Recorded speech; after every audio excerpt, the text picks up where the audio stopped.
Housing demand just hit levels worse than 2008, but prices have not meaningfully broken.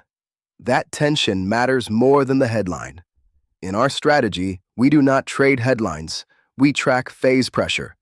Turnover is collapsing, affordability is stretched, negative equity is creeping up in pockets. Yet nationally, prices remain near highs. That is not resolution, that is friction building.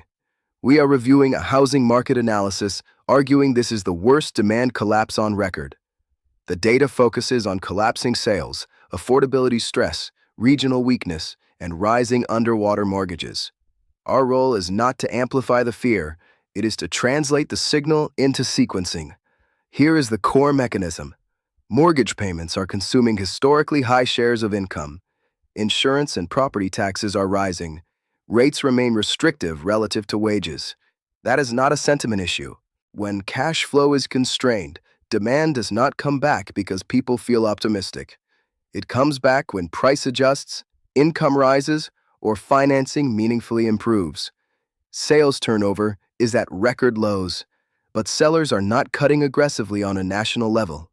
In phase sequencing, that gap is pressure. Pressure can persist for years, but it doesn't disappear. Sellers with equity and manageable payments can delay price discovery.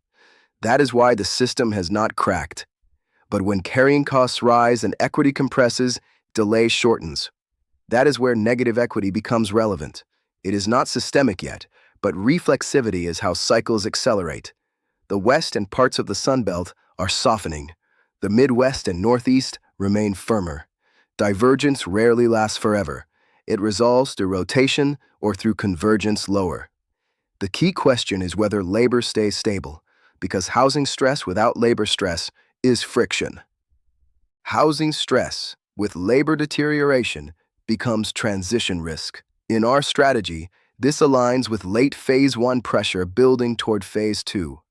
Not systemic collapse, not forced liquidation, but persistent compression. If labor rolls over and credit tightens, probabilities shift materially. Right now, the base case remains slow grind stagnation, but the density of risk is rising into late 2026. If you find this framework helpful, consider subscribing, not for headlines, but for disciplined phase tracking. Most people react to narratives. We focus on structure, transmission, and what actually changes probabilities. If that kind of clarity helps you navigate cycles more confidently, that is what this channel is built for. Here is what matters next.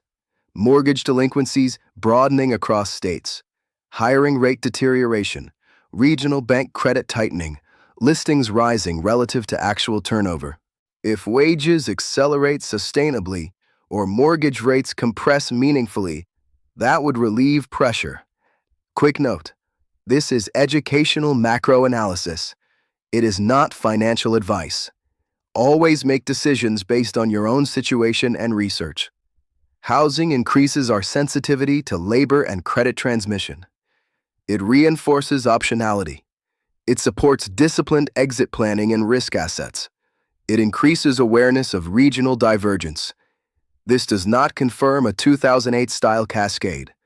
It does not invalidate melt-up risk in financial assets. It does not justify panic positioning. Housing is a pressure system, not yet a rupture. In our strategy, we do not front-run collapse narratives. We track confirmation, we track sequencing, we track phase transitions. Housing is sending a signal. It is not yet sending a verdict. We do not need to be early.